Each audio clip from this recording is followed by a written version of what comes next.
What happens when a mother-in-law obsessed with status tries to destroy the poor woman marrying her son?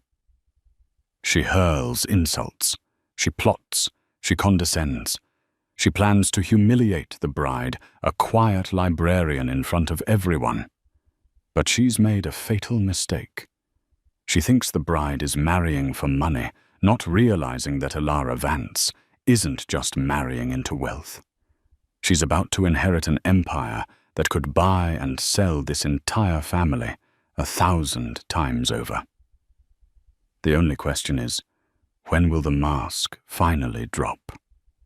Elara Hayes loved the smell of old books. It was the smell of history, of quiet, of a life lived without pretense. As a senior research librarian at the New York Public Library's Tour, main branch, her world was one of dusty manuscripts and the hushed whispers of academics. Her life was small, contained, and happy. Her favorite worn cardigan, a soft grey cashmere, had a small, skillfully mended hole at the elbow. Her tiny fourth-floor walk-up apartment was filled with more books than furniture. And then there was Liam. Liam Davenport was different. He was a junior analyst at a mid-level investment firm, Davenport and Associates. He was kind. His eyes crinkled when he smiled, and he seemed utterly oblivious to the fact that her shoes were from a thrift store. He loved her for her mind, her quiet strength, and the way she'd meticulously planned their cheap, perfect dates, like a picnic in Central Park with sandwiches she'd made herself. The first time she met his mother, Margaret, the illusion of their simple shared world shattered. Margaret Davenport held court in a sprawling, over-decorated Tudor revival in Scarsdale that screamed new money trying to look old. Every surface was polished to a blinding sheen, and the air was thick with the scent of an aggressive floral potpourri. "So," Margaret had said, her eyes sharp as surgical steel, performing a rapid, humiliating appraisal of Elara. The scan moved from her simple bun to her minimal drugstore makeup, down her J. Crew on sale dress, and landing with disdain on her comfortable, practical flats. "You're the librarian." "It's lovely to meet you, Mrs. Davenport," Elara said, offering a hand. Margaret looked at the hand for a beat too long before taking it, her grip limp and cold. "Liam has told me so much about you." The pause was an insult in itself. "I must say I'm surprised." "Mom," Liam said, a nervous laugh in his voice. "Elara is brilliant. She's the most well-read person I know." "Oh, I'm sure she is," Margaret said, guiding them not to the plush living room, but to a smaller, colder sunroom. "It's a wonderful hobby. Reading. So quaint." She turned to Elara. "Tell me, dear, where is your family from?"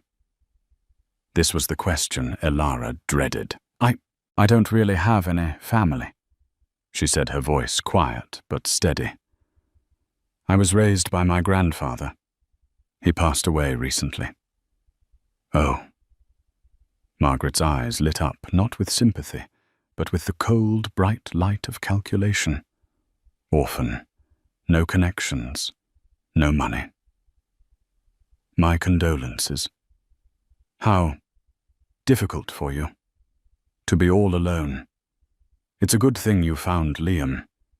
He has such a big heart. He's always taking in strays." Liam choked on his water. "Mom, that's not what I mean." "Oh, hush, Liam. It's a compliment." Margaret smiled a thin, red lipsticked slash. "It shows your character. You're charitable. Elara, you must be so proud of him, and so grateful." Elara just smiled a small, tight smile that didn't reach her eyes. She felt Liam's hand find hers under the table. He squeezed.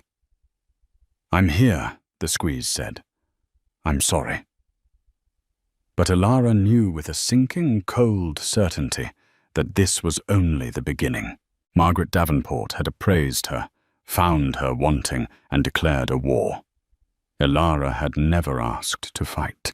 What Margaret didn't know, what no one knew, was that the simple librarian sitting in her sunroom wearing a $40 dress wasn't Elara Hayes. Her full name was Elara Vance, and her recently deceased grandfather, the reclusive industrialist Theodore Vance, hadn't just left her a little something. He had left her everything, the entire 10-figure global empire. Vance Global Holdings. And the lawyer who handled the estate, Mr. Harrison, of the prestigious ironclad firm, Sullivan and Cromwell, was just waiting for her call to finalize the transfer.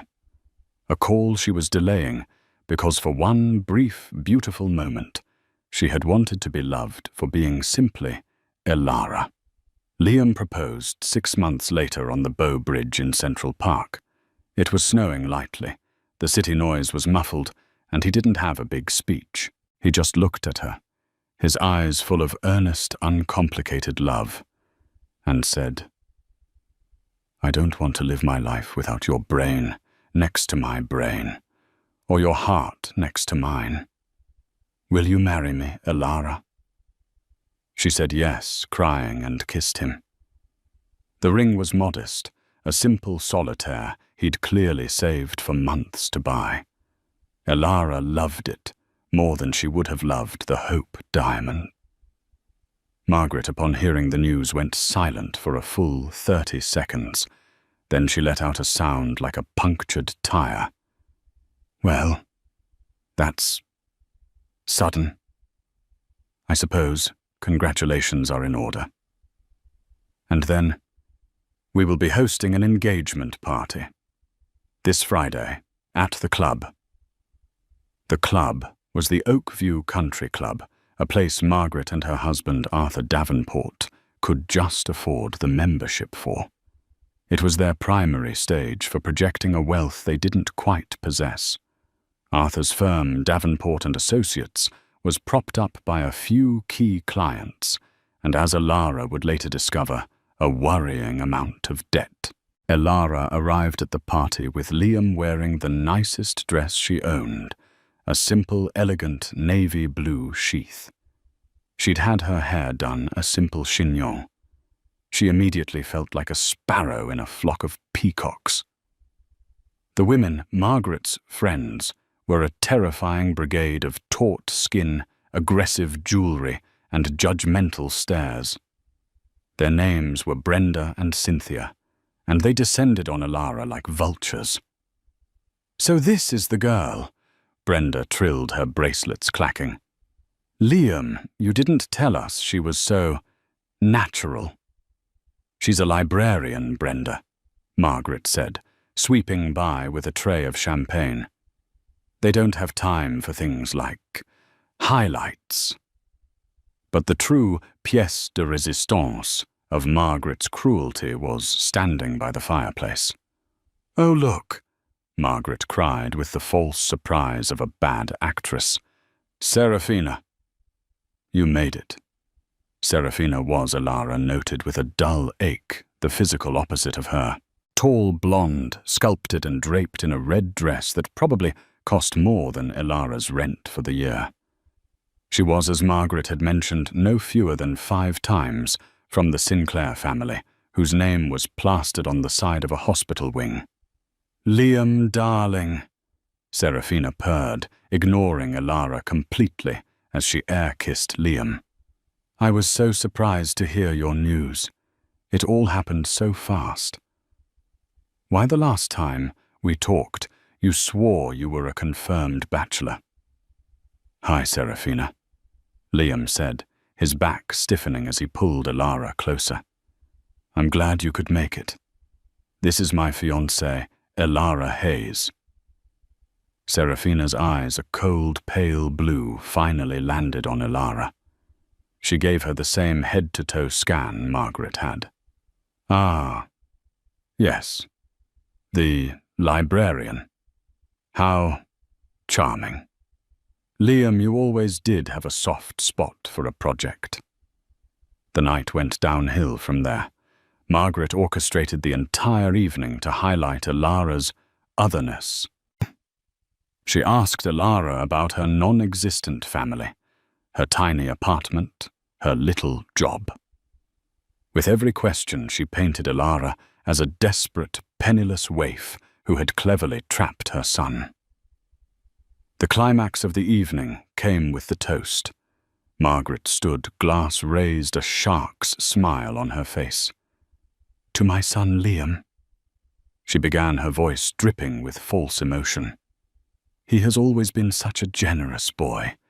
Generous with his time, his money, and his heart." She paused, her gaze landing on Alara. "And now he's being so generous in welcoming Alara into our family. We all know that a good marriage is built on strong foundations.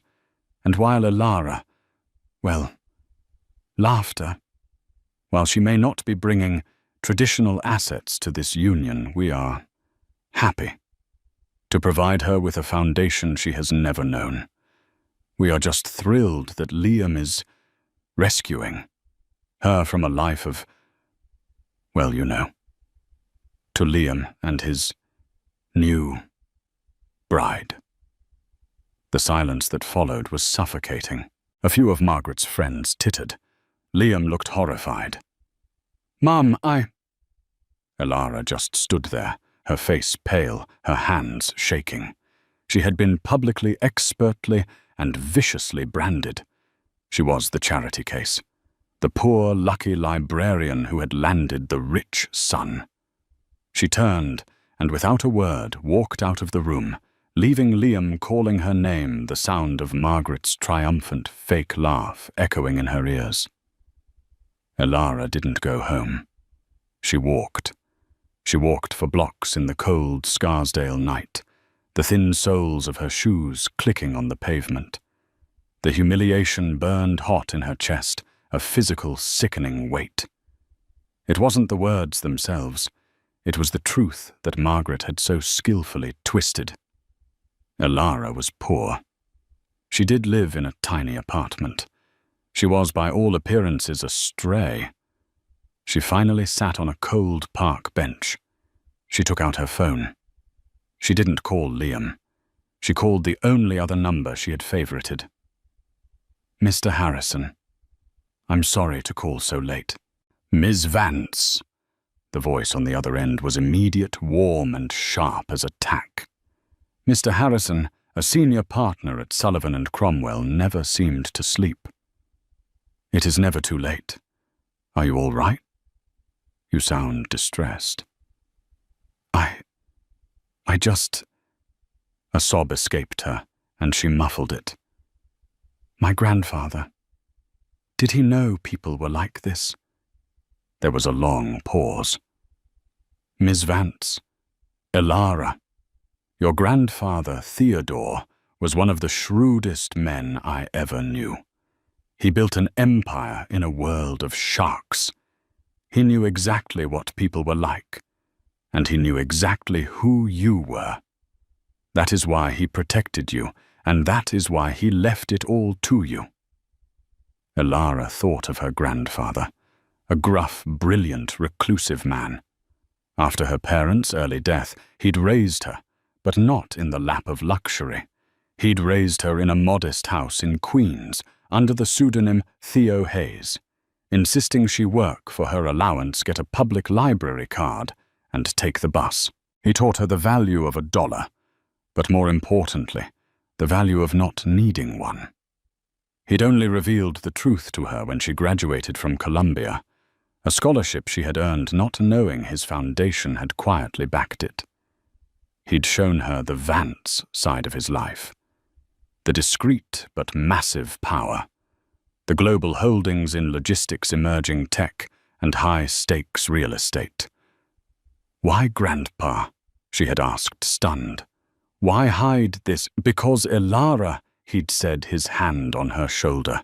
"Money is a poison. It rots the soul. People will either hate you for it or love you for it, and both are a curse. I wanted you to grow up real, to find someone who loves you, the librarian, not you, the heiress. And when you find that person, you'll know. And then you'll be ready for this. He had died 2 months ago, and the entire weight of Vance Global Holdings was now sitting in probate, waiting for her, Ilara Hayes Vance, to sign the final papers and assume her role as chairwoman. "Mr. Harrison," Ilara said, her voice small. "Margaret, Liam's mother. She called me a stray, a charity case. She thinks I'm marrying him for his money." Harrison let out a dry, humorless chuckle. The irony is so thick it's suffocating. The Davenports. Yes, I'm aware of them. Arthur Davenport's little firm has a, shall we say, aspirational portfolio. "What do you mean?" "I mean, Ms. Vance, that our acquisition analysis division, as a matter of due diligence for your inheritance, has looked into all of your fiancé's known associates. Davenport and Associates is leveraged to the hilt. Their largest line of credit is held by Archard Private Bank." "So," Ilara said, rubbing her cold hands together. "So," Harrison said, his voice hardening slightly. "As of 9 a.m. Monday, a subsidiary of Vance Global Holdings, you will be the new majority owner of Archard Private Bank. Miss Vance, you are not marrying into the money. You are, in fact, your future father-in-law's banker." Ilara's breath hitched. She humiliated me. "Then," Mr. Harrison said, his voice flat and professional, "it is time for you to stop being a librarian. It is time for you to become the chairwoman. Your grandfather's final instructions were very clear. He called it the Clarity Protocol. He said you would know when it was time to activate it. Is it time, Ms. Vance?" Ilara looked up at the dark, empty branches of the trees. She thought of Liam's kind eyes, and she thought of Margaret's triumphant, cruel laugh. "Not yet," Ilara whispered. Liam, he's coming after me. He's defending me. He didn't know. He defended you. He tried. He's a good man, Mr. Harrison. He's just trapped. I need to know. I need to know he loves me. Not the librarian, not the heiress. Just me. I need to see him break free on his own. That is a very dangerous, very noble, and very Vance thing to do, Ilara. Be careful.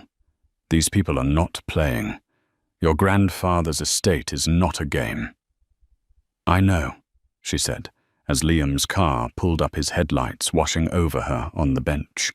He ran out, not even closing the door. "I have to go. Thank you, Mr. Harrison." "Ilara!" Liam yelled, running to her. "Oh my God, I'm so sorry. What she said, it was monstrous. I've never—" He pulled her into his arms and she buried her face in his coat. He was warm. He was real. "I don't care about the party, Liam," she whispered. "I don't care about her." "I do," he said, his voice fierce, pulling back to look at her. I told her if she ever speaks to you like that again, we're done. You and me. We can elope. We don't need them." Ilara looked at his face, so full of love and genuine anger on her behalf. He is a good man, she thought, the warmth returning to her heart. Not yet, Mr. Harrison. He's worth the wait. The next 2 months were a cold war. Margaret, having been severely reprimanded by a terrified Liam and a pragmatic Arthur, who likely knew his son was marrying up, just not in the way he thought, retreated into a state of passive-aggressive martyrdom. She'd agreed to help with the wedding, which translated to hijacking every decision and turning it into a referendum on Ilara's background. A cash bar. Margaret had gasped, fanning herself when Ilara suggested a simple reception. "Ilara, dear, we are Davenports. We do not ask our guests to pay for their drinks. It's tacky. It's common." "I just thought since we're paying for our half."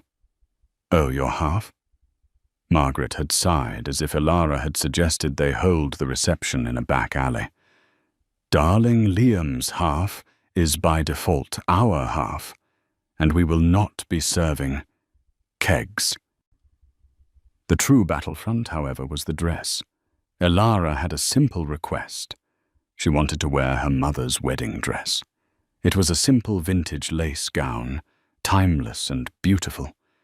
It just needed a few minor alterations. Margaret would not have it. "It's lovely, dear," she'd said, eyeing the dress at the seamstress's shop as if it were a dish rag. "But it's old and, well, a bit yellowed.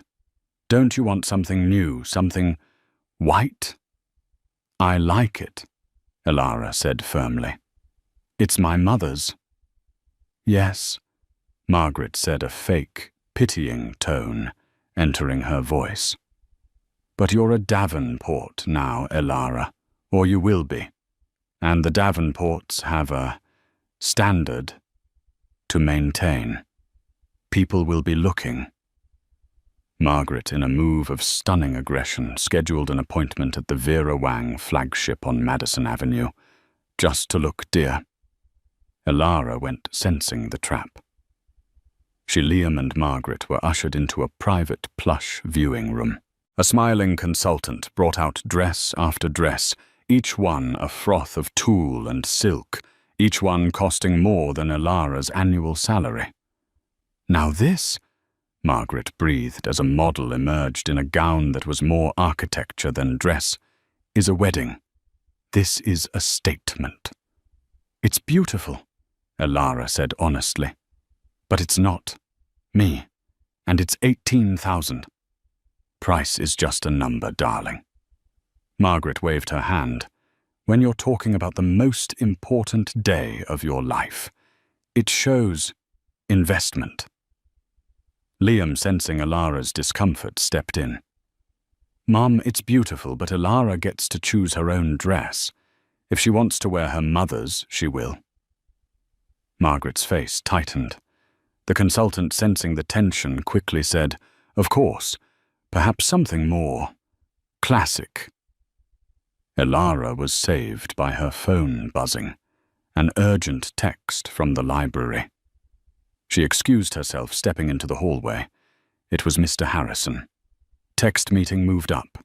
"Board of Archard Bank requests your presence. Tomorrow, 10 a.m., your first act as owner." Ilara's stomach flipped. This was real. Text can't. Wedding rehearsal. Text reschedule the rehearsal.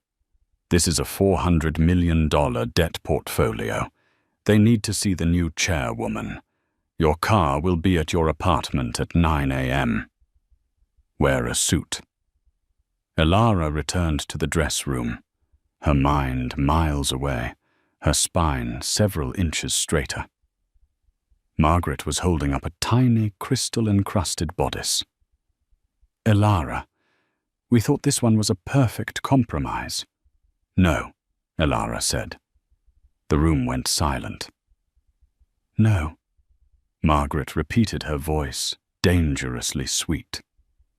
"No, that's not my dress," Ilara said, her voice clear and strong. It was the first time she'd used the chairwoman voice. "My dress is at the seamstress. I am wearing my mother's dress. Thank you for your time." She looked at Liam. "I have to go. I'll see you at dinner." She walked out of Vera Wang, leaving Liam, Margaret, and a very confused consultant in her wake. Margaret was apoplectic. "What is with her?" she hissed at Liam. "Who does she think she is? Walking out like that. She's getting a little too big for her second-hand britches. Mum?" Liam warned, his face dark. "I'm serious, Liam. This is what happens. You give them a taste of our life, and they get demanding. They think they're entitled. She's ungrateful. After all we're doing for her." "All you're doing," Liam snapped, "is trying to steamroll her. You're trying to turn her into you, and I'm not marrying you, Mum. I'm marrying her. It's her dress. It's her wedding. End of story." Liam stormed out, leaving Margaret alone in the room of white dresses, her face a mask of incandescent fury. The war was no longer cold. The night of the rehearsal dinner, the air at the Oakview Country Club was so thick with tension you could have cut it with one of the club's non-steak knives. Elara was wearing her mother's dress, now perfectly tailored. She looked radiant, and she knew it. Liam hadn't left her side, his hand a warm, constant presence on her back. Arthur Davenport looked nervous, constantly checking his phone and avoiding his wife's gaze. And Margaret was smiling. It was a new smile. It wasn't her fake social smile. It was a tight, triumphant, venomous smile. She was gliding around the room, greeting guests, her voice high and brittle. She looked like a predator that had just cornered its prey. "She's up to something," Elara murmured to Liam as Margaret tapped a fork against her champagne glass for yet another toast. "Let's just get through this," Liam murmured back. "Tomorrow we're married. Then we go to Hawaii, and I'm turning my phone off for 2 weeks. Everyone," Margaret trilled her voice, silencing the room. "Thank you all for coming. We are so excited for tomorrow. It's a merger of families, and as we all know, a good merger requires paperwork." A few people chuckled, confused. Arthur suddenly looked like he was going to be sick. "Arthur, darling," Margaret said, snapping her fingers. Arthur, his face ashen, stood and walked to the head table. He was holding a thick, blue, leather-bound document. He placed it in front of Elara with a trembling hand. "Mum, what is this?" Liam said, his voice dropping. "Just a formality, darling," Margaret said, her smile widening. "A prenuptial agreement. You know, just to protect the family. To make sure everyone's intentions are clear." Elara looked down. On the cover, in gold-embossed letters, it read, "Domestic Agreement, Davenport and Hayes." Liam's face went from confused to pale to a deep, blotchy red. "You didn't," he whispered, his voice shaking with rage. "Liam, it's standard practice," Margaret said, her voice turning sharp. "Seraphina's family had one all the Sinclair girls did. It just keeps things clean. Right, Arthur?" Arthur wouldn't meet his son's eyes. Elara, her hands perfectly steady, opened the document. Her eyes, trained from years of research, scanned the pages. She saw the clauses. Clause 4A. The wife, Elara. Hayes agrees that all assets, properties, and holdings of the husband, Liam Davenport, and of the husband's family, who hereafter the Davenport estate shall remain the sole and separate property of said estate in perpetuity, Clause 7C. In the event of marital dissolution, the wife shall be entitled to a one-time lump sum payment of $10,000 for each full year of marriage, capped at a maximum of $50,000. Clause 9B. The wife agrees in the event of dissolution to vacate any shared properties within 30 days and to make no further claim, public or private, upon the Davenport name or assets. It was a public, legal, and utterly devastating final insult. Margaret had in front of everyone put a price tag on her. $50,000. Elara looked up, her face blank. She met Margaret's victorious, glittering eyes. "Mum," Liam said. His voice was deathly quiet. Every person in the room was frozen. "You did this. You went to a lawyer. You typed this up. You planned to do this. Here. Tonight." "Liam, it's just business. You," Liam said, his voice rising, "are the most vile, toxic, manipulative." He was shaking. He looked at Elara, whose face was a mask of cold stone. "Elara," he said, don't sign it." "Oh, she'll sign it." Margaret sneered, her composure cracking. "She knows what side her bread is buttered on. She's not going to walk away from this." She gestured around the tacky room.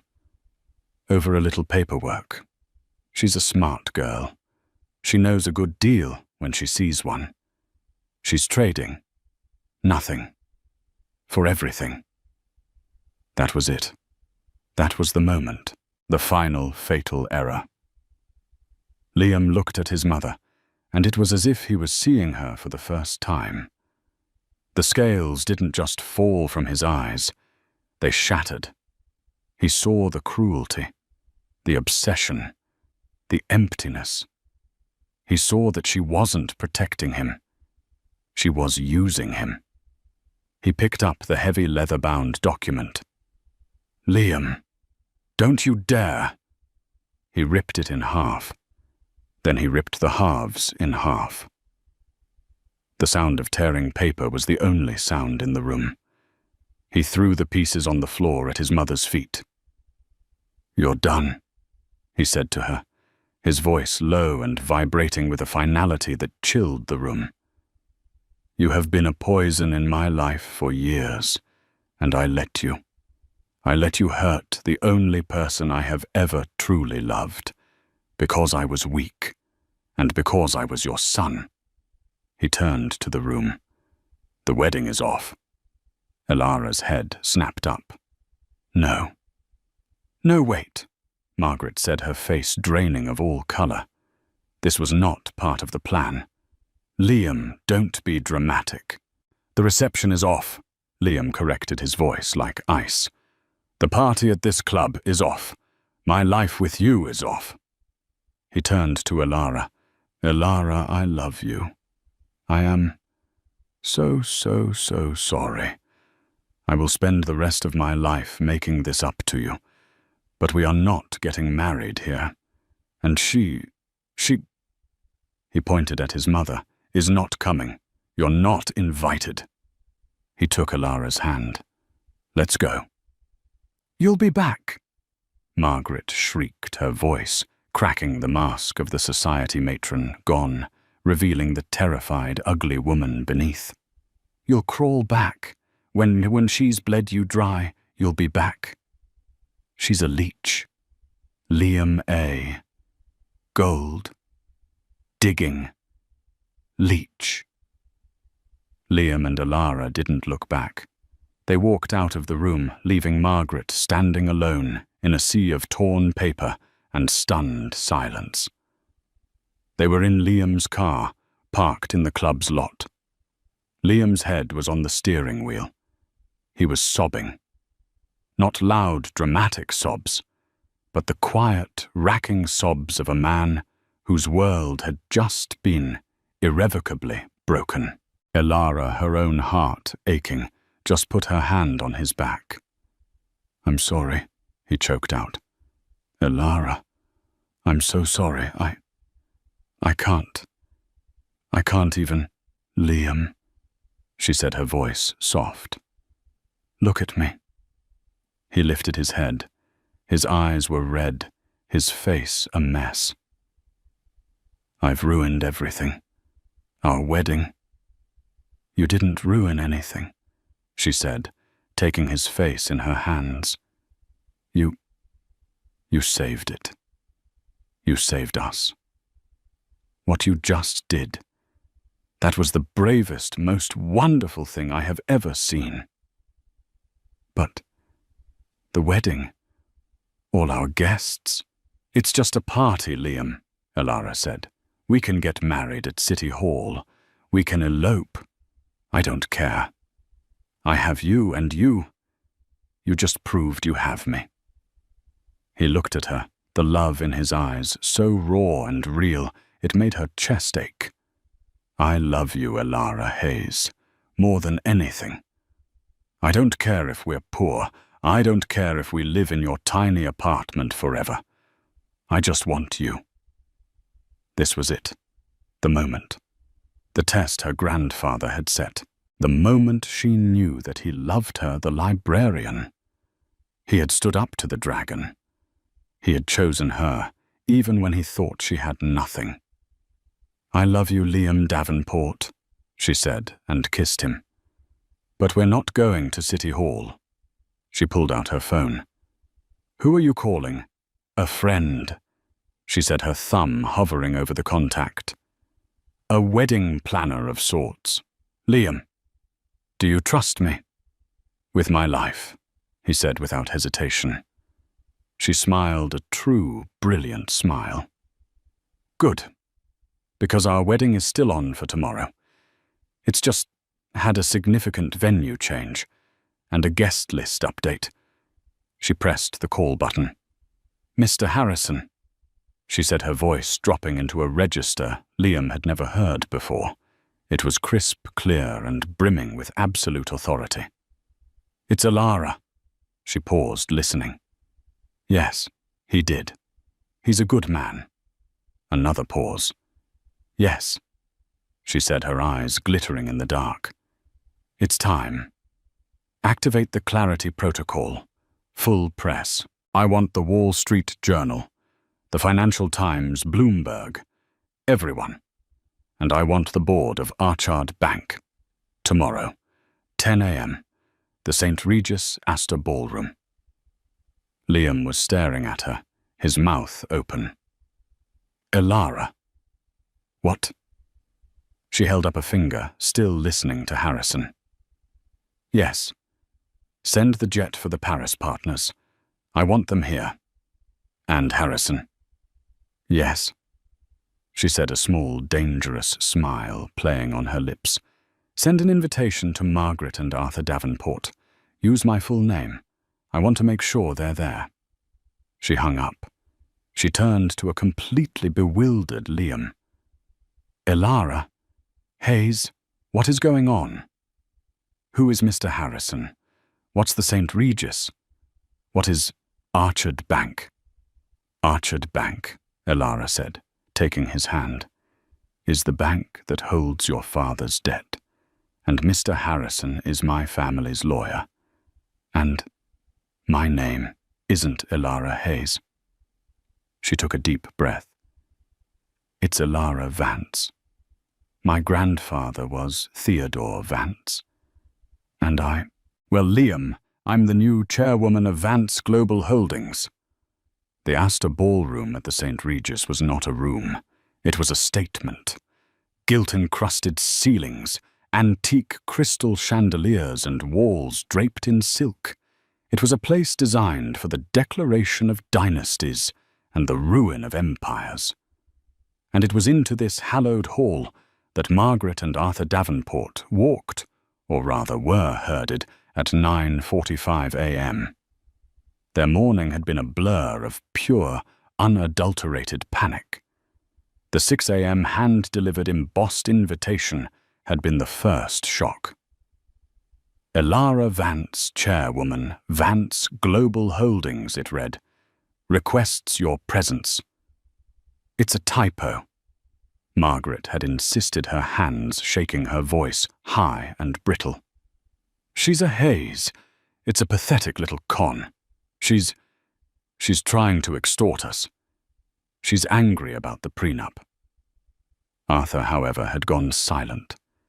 He had spent the last 3 hours on his laptop, his face growing progressively paler, his breathing more shallow.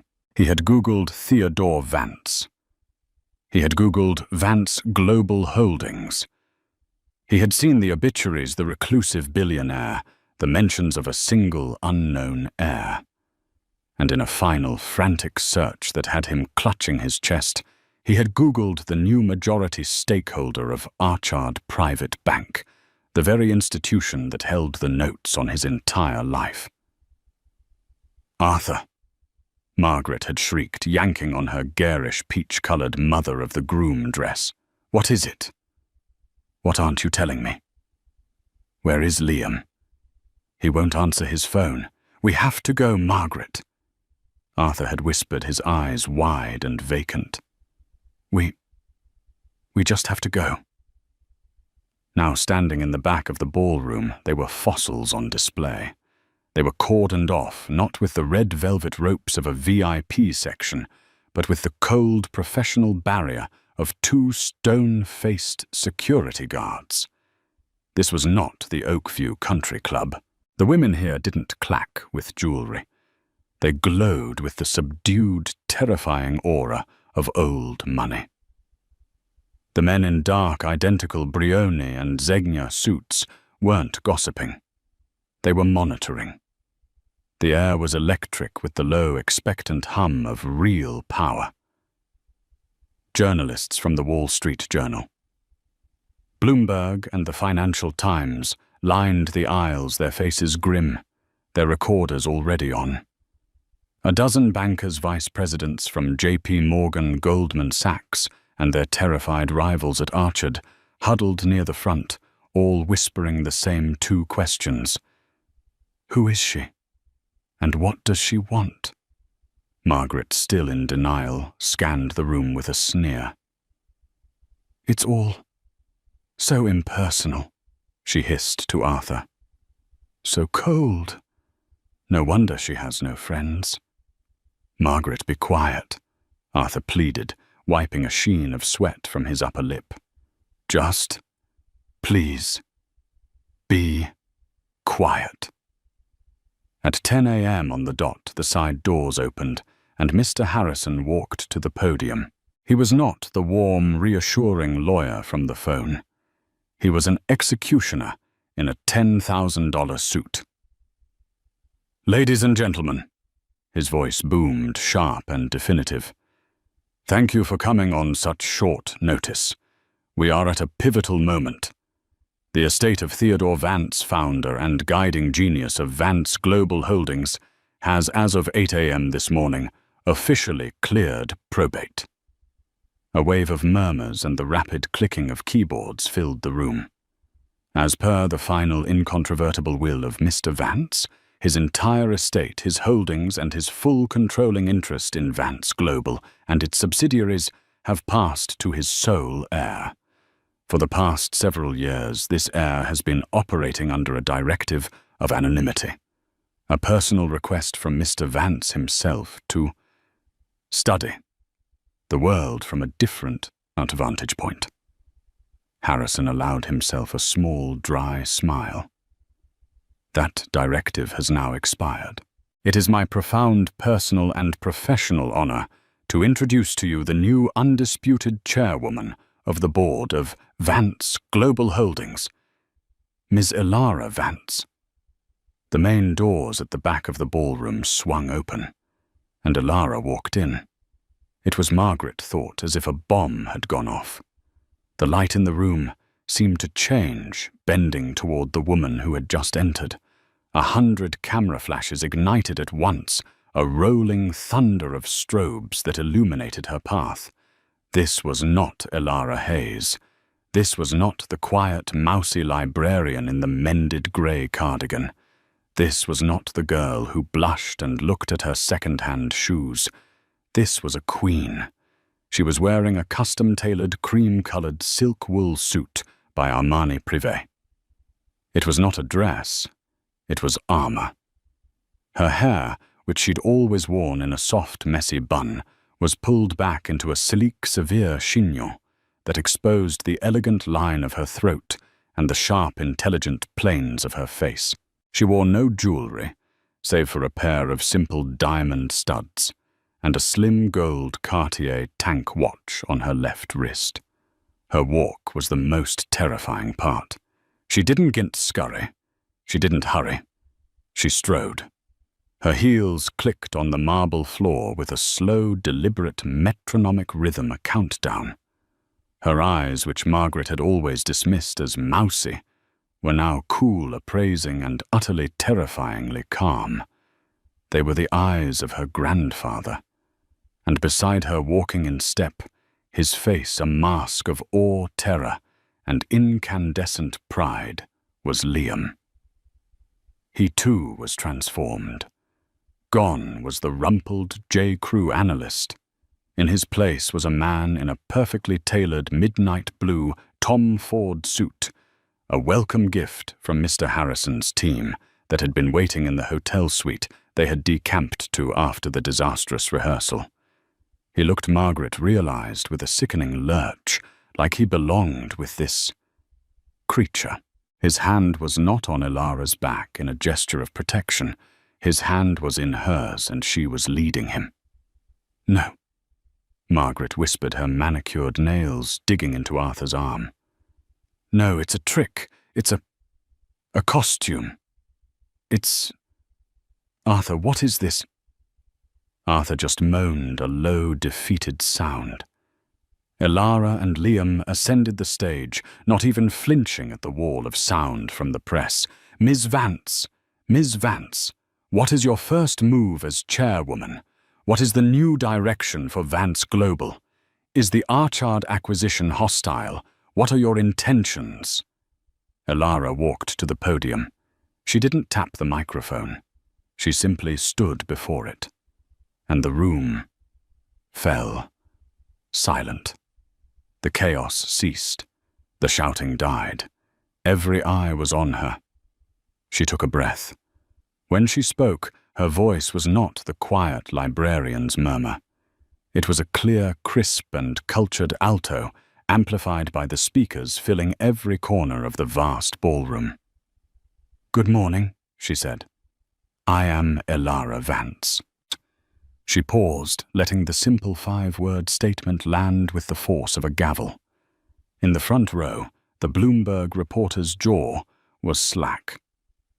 "For the past 4 years, I have lived a life of deliberate anonymity. It was a project, if you will, designed by my grandfather, Theodore. He believed, and I have come to agree, that to truly understand the value of an empire, you must first understand the value of a life lived without one." Her eyes scanned the crowd moving past the bankers, past the press until they found, and locked, with Margaret's. "He wanted me to learn the world, not from a boardroom, but from the ground. I have worked. I have paid rent on a 4th-floor walk-up. I have taken the subway. I have mended my own clothes. And I have listened. I have listened to people in all walks of life. And I have learned." Her gaze hardened just a fraction. "I have learned that so much of what the world calls business is just noise. It is ego. It is projection. It is fragile people building fragile hollow houses of cards, all to impress other fragile hollow people." Arthur Davenport audibly gasped, as if she had just struck him. "My grandfather," Ilara continued, her voice gaining strength, "built an empire on bedrock, on logistics, on tangible assets, on patents, on reality. As of 8 a.m. this morning, that empire is mine. And my leadership will reflect that philosophy.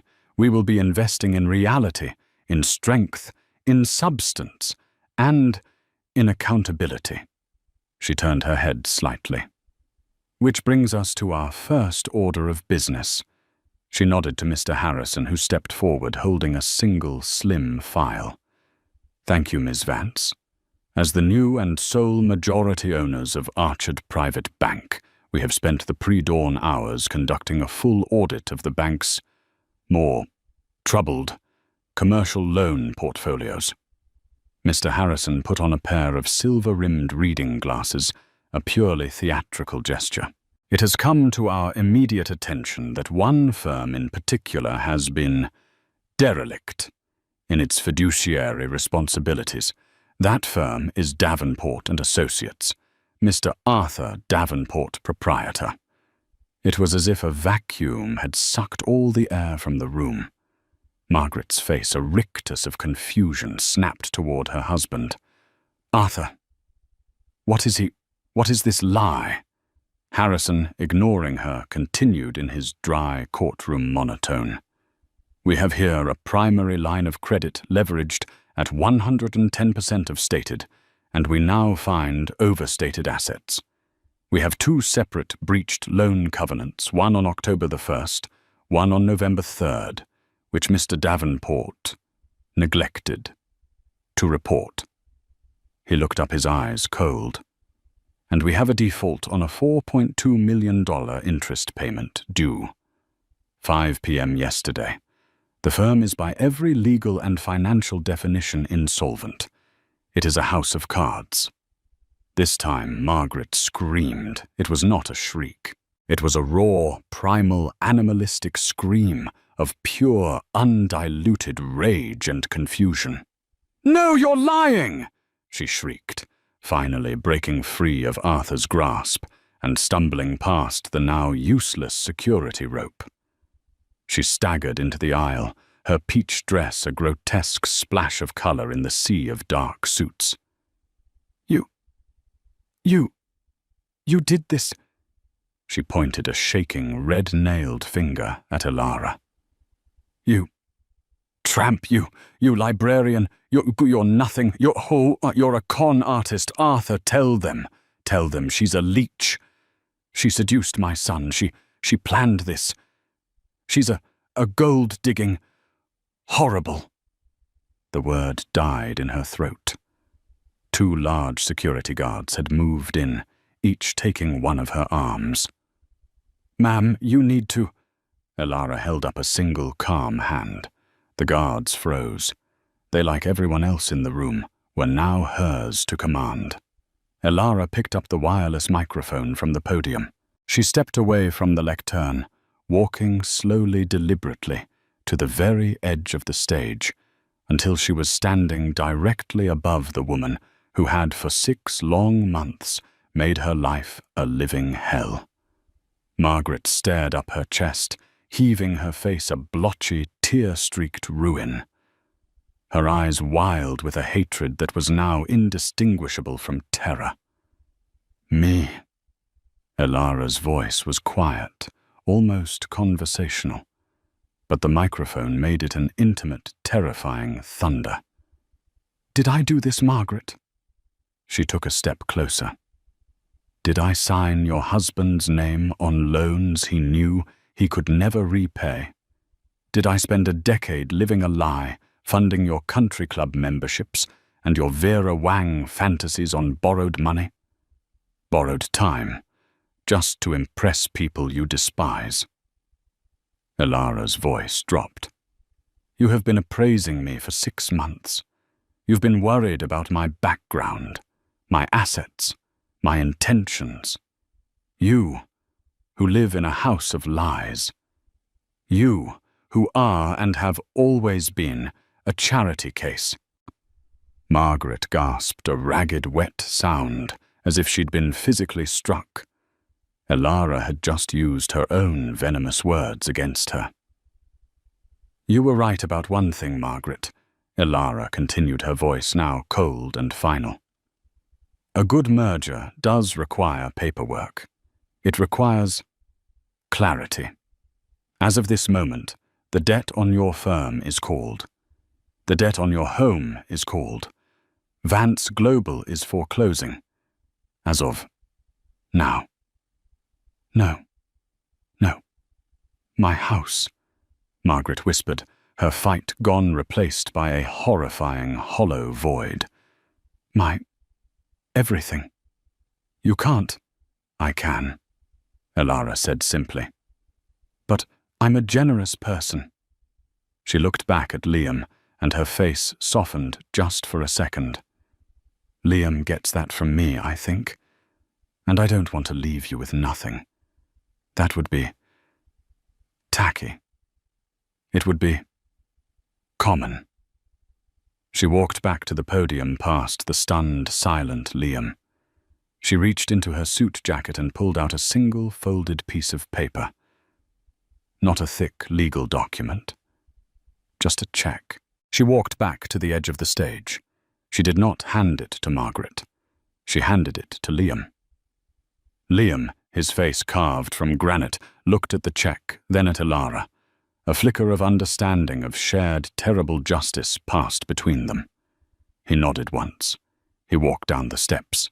He walked past his father, who was now weeping silently into his hands. He stood in front of his mother. She looked up at him, her eyes pleading the last vestiges of her maternal authority, desperately trying to find purchase. Liam, baby, please. You're done, Mum. Liam said, his voice flat, dead, and utterly final. He held out the check. Margaret's shaking hands took it. Her eyes blurred with tears and mascara tried to focus. It was a cashier's check, drawn from Archard Private Bank, made out to Margaret Davenport. In the memo line, in full satisfaction of all claims. And the amount in crisp digital print, $50,000, Margaret's brain stalled. It tried to process the number. $50,000. The exact, insulting, humiliating, devastating sum. The price she had put on Elara. The cap on her worth.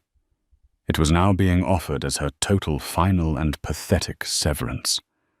The irony was so complete, so suffocating, it broke her. Her knees, her spine, her very soul gave way. She didn't faint.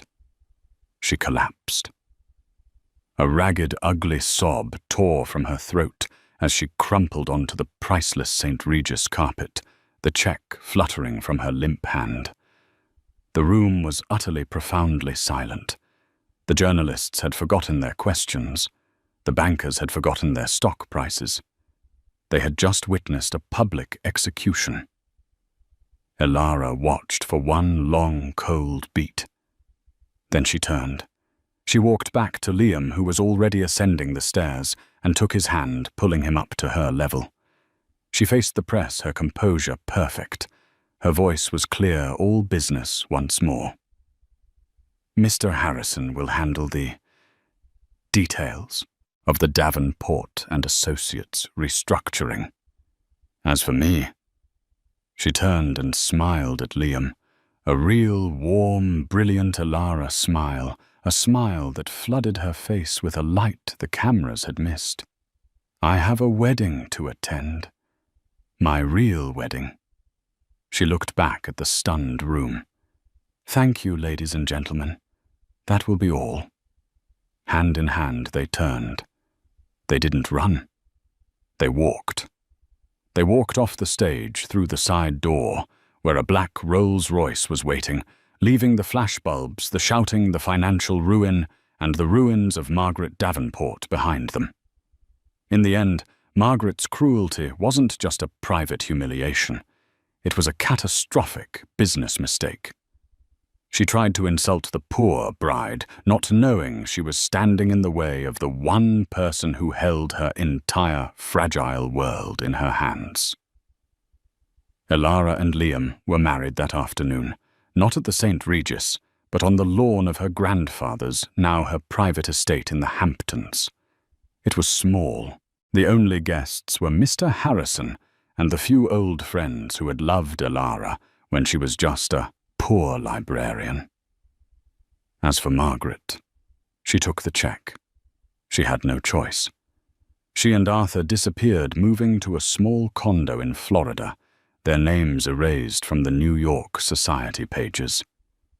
Elara, as her first act, didn't destroy Davenport and Associates. She restructured it, absorbed its few good employees, and folded its assets into a new ethical division of Vance Global. She didn't just win, she changed the game. Thank you for listening to this story. It just goes to show that you should never ever judge a book by its cover, or a bride by her second-hand shoes. Sometimes the quietest person in the room is the one holding all the cards.